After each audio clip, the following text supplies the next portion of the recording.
Mzee is wearing the uniform he donned for number 1 functions, but tomorrow we'll be wrapping him in the sheets. We'll extract him from the casket and lay him in the ground so that he can return to us dust as quickly as possible, just the way he wanted it, and just following the man he admired the most, Jesus Christ.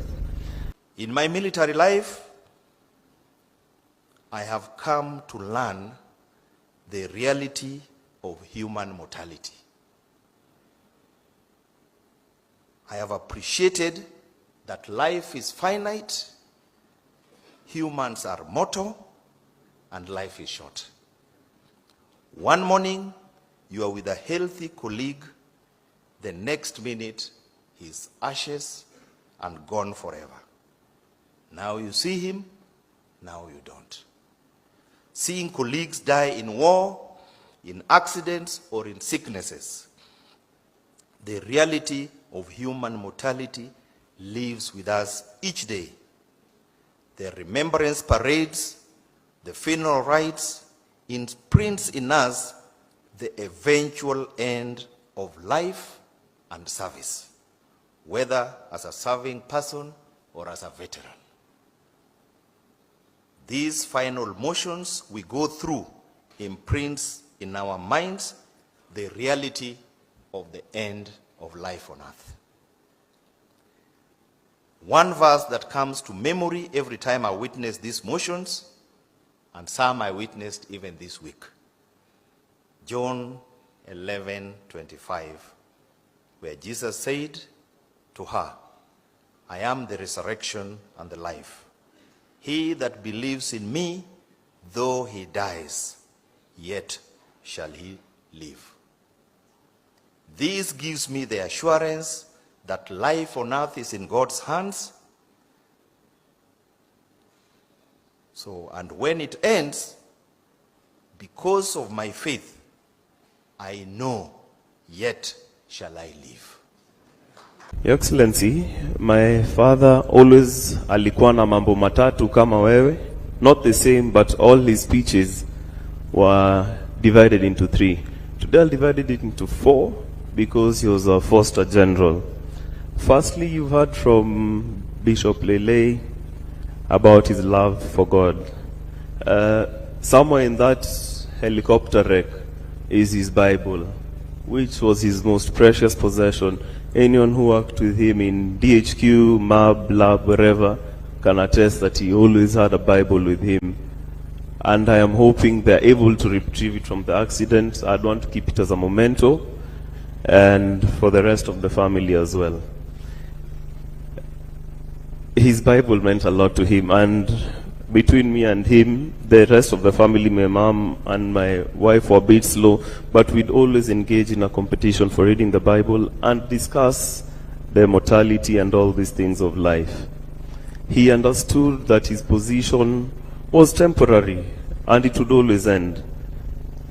Leading up to his death, he almost knew that his time was up, despite having very many plans for the military and for his family.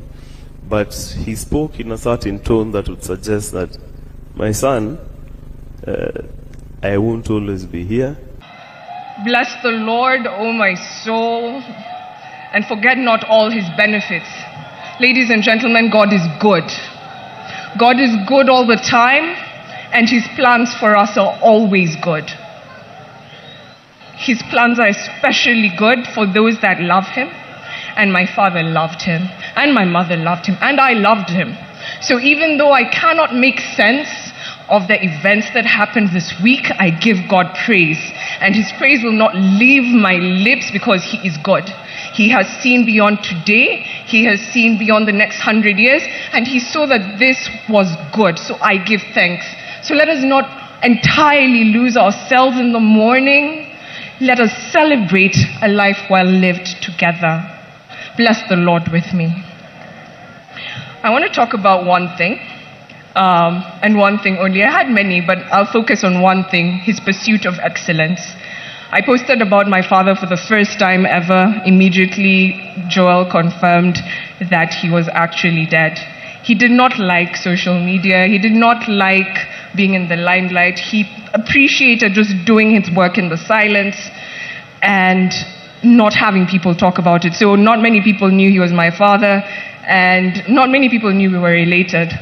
But I was deeply, deeply, deeply inspired by his work. I'll pause for a second as our brothers take their respects. Thank you, friends. God bless you. So, I'll talk about his pursuit of excellence. In the aftermath of my post, I thought I was only posting it to my global team so that people know where I am and why I'm missing for a month or more. And it blew up, and I didn't expect that. But I promised I'd tell stories of his pursuit of excellence, and I'll tell two memorables right here, right now. A couple of people were digging around and asking, how is it that his daughter did all these things? She got her engineering degree from MIT and from Stanford and a business degree from Cambridge. Like, what kind of parent creates and upbrings children like this? And I'm here to share with you the kind of man that raises children like me. And I wish I could talk about Joy, but he likes his privacy even more. He's amazing and super smart as well. Now, parents, if you're wondering, how do I get my child to change not just Kenya, but the world? Live it. Our children learn by how we show up in this world. And people here have stolen my speech because I was going to talk about how he gave 110% to everything. He never needed to tell Joey or I, work hard, read hard, because we saw him. We saw him do it. Even before I was born, he was reading the Bible cover to cover every year. And on hard years, like 2022 was a hard year in our family, he read the Bible cover to cover twice. And there's a competition, and I'm the slowpoke on my family, but because we saw him live it, we were inspired to be it. That's the easiest way to teach your children to change the world. It's not telling them, it is doing. And because he never used to talk about his reading of the Bible, he actually just used to show it. Now, when we talk about his work and his pursuit of excellence, he worked as if he was working for God. He had an audience of one. Anything he was doing, he was working for God and God alone. And we saw it.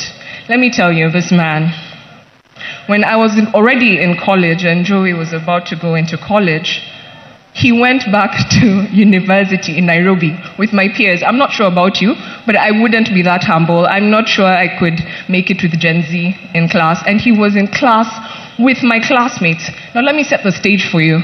He's in the parallel program. He's based in Laikipia Air Base. He's commuting between Nanyuki and Nairobi for classes, for exams. And those of you who've been to University of Nairobi know it's not an easy path.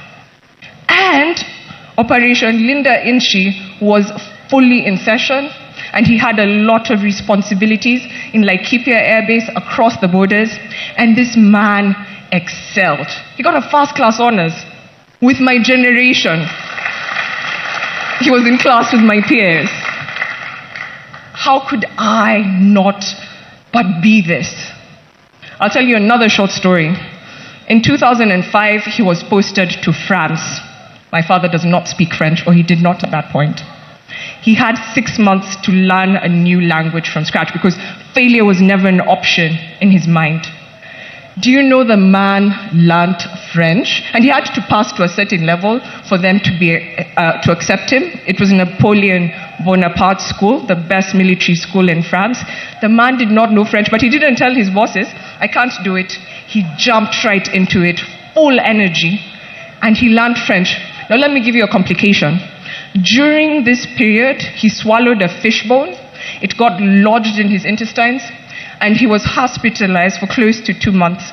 He was my size. When I got out of third form and I went to see him in Armed Forces Memorial, he was my size and I was broken. And here he was, sneaking out of Forces Memorial with my mom to go to Alliance Francaise to take his French exams so that he doesn't disappoint the government of Kenya, even as a junior officer. He made it. He passed that level that was needed. He did his postgraduate diploma, and he made excellent leaders and friends from around the world, which is why he's getting so many messages. He met a lot of them in that school, and they were reaching out to us, and they've been so supportive.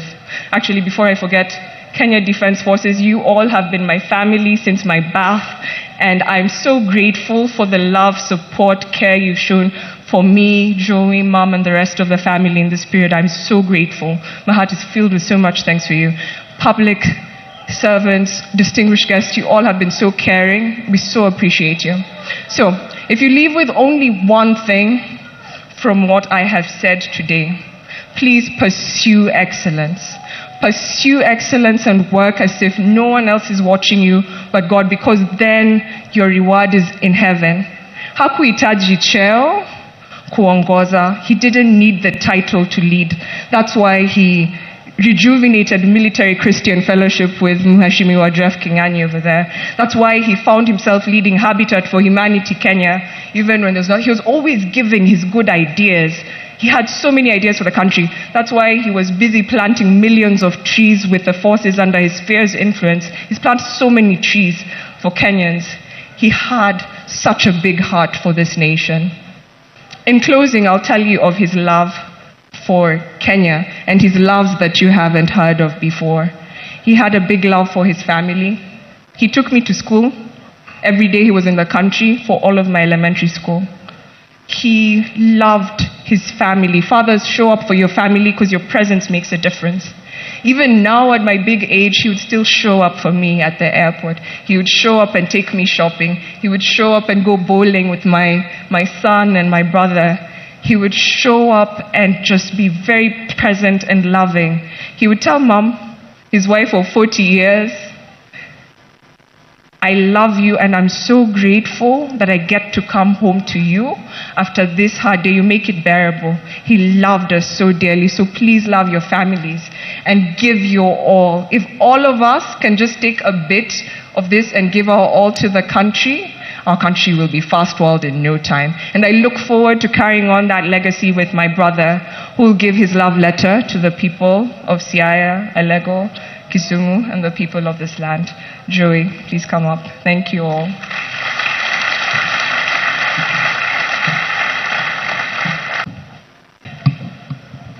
Excellency President, Excellency First Lady, Excellency Deputy President, I have been caught unawares the last 3 days. I've been ambushed at the last minute to say something. But yesterday I talked about the military and family man. Today I want to talk about the son of Alego.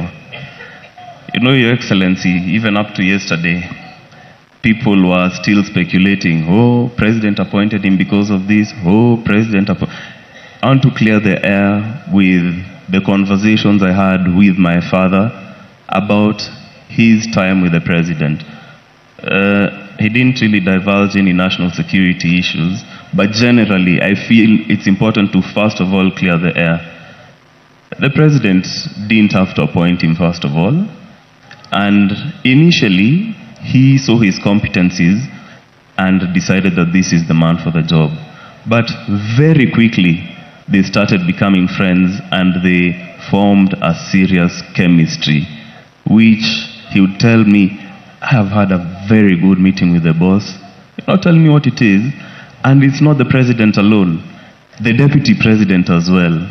I really enjoyed his company. They formed a serious working security relationship of securing the country. And his cabinet secretary. These people became like brothers. I've seen, someone on Twitter saying, it was these rules, the President was in a corner. And I actually feel bad for the three of them because I know it went beyond the working relationship and they were working to change this country very seriously. And it's a serious blow to the three of them. That one I'm saying, I talked to him personally. None of you know that information, but I know he had a very, very good working relationship with His Excellency.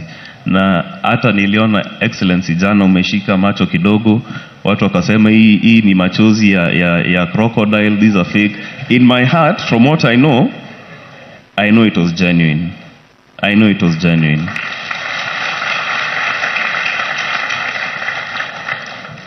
Now, when it comes to this area, the president mentioned, actually Deputy President mentioned yesterday, they came for a working tour and decided to come to our home for lunch, and we relaxed for the whole evening. He spent 4 or 5 hours with us, and there were many discussions.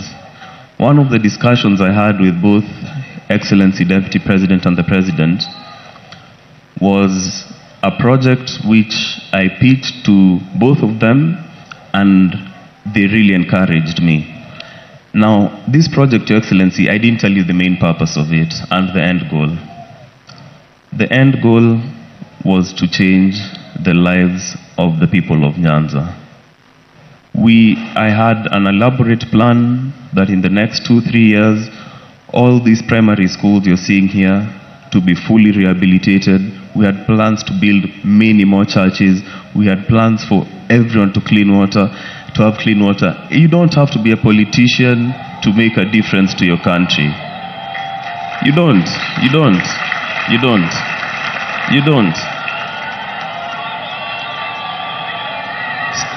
Sometimes the politicians make so much noise, but the results, we can't see them. And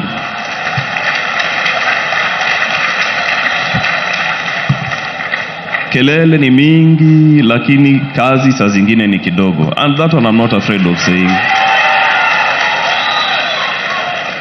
Your Excellency, this mandate was given to me by God Himself more than 14 years ago. I took my dad and I made him take me to all the graves of all the great Luo leaders around. We went to Jaramogi's home, we went to Acheng Oneko's home, we went to Robert Ouko's home. I was privileged to meet my wife. And Your Excellency, God put something in my heart to change the lives of the people in this region. I'm making a public announcement today. And it is nothing political. I'm not interested in politics because I have a plan. Both Excellencies are aware of it. All I am asking for is their continued support. And nitawaita mfungue mashule na makanisa hii area mpaka mseme hiyo imetosha. Hata sasa toka hii area ukuje saidi yetu. That one, Your Excellency, I commit to you before God, the public and the President. I will change this area. In fact, my first school that I wanted to start working on is Pap Nyadiel, just down the road.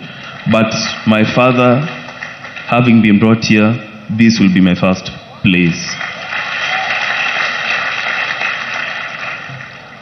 And Your Excellency, so knowing your working relationship with him, let me just put this to rest. As a family and as a community, we thank you for putting your trust in General. You are not lucky to come by road. You came, I think, by helicopter. But on the road, people from all the counties on the way here, Kisumu, all the markets along the road, they were bidding farewell to the General. They didn't even know him, some of them, but they've lost a son of the land. And he was a great man. And the only way I can continue his legacy is by what I've said. Because if we're in, I think it's Equatorial Guinea, where when a general dies, I would just walk to the coffin, take his ranks and medals, and I start giving orders to the generals there. Sasa wewe kamata ile pale, kamata ile pale. But because we live in a democracy, unfortunately, I may not be able to wear his ranks. So, Your Excellency, once again, thank you very much. Na watu wache kusema hizo maneno zao ati, oh, he did this. These guys were friends in State House. Nyinyi hamjai kuenda huko. Mimi mzendo alikuwa ananiambia anapenda president sana. They were good friends. So, hiyo maneno from today, unless you're quoting me, muachane nayo. Na kwanza hiyo bloggers always posting those things. Let me just say, Your Excellency, when my mom called me and told me your dad has gone down in a helicopter crash, they are very useless bloggers. You're so quick to post pictures. I've been told by my mother my father has gone down. 10 minutes later, I'm seeing a helicopter burning. What does that mean? Of course, he's dead. And people are so insensitive. So you broke the news. Umepewa EGH for breaking the news that the general is dead. Let us be sensitive. Tafadhali, bloggers, what ya media? Mwambie bloggers wache mchezo. I'd mentioned them by name. Lakini yo tabia hapana. And I really want to appreciate, I won't mention the person who finally told me Mzee has rested. and really encouraged me in that moment and told me, now is the time to be strong. On Friday during his memorial, we have very many stories about General, which would have everyone laughing for very many minutes. So hopefully you can join us then as well. Asanteni sana.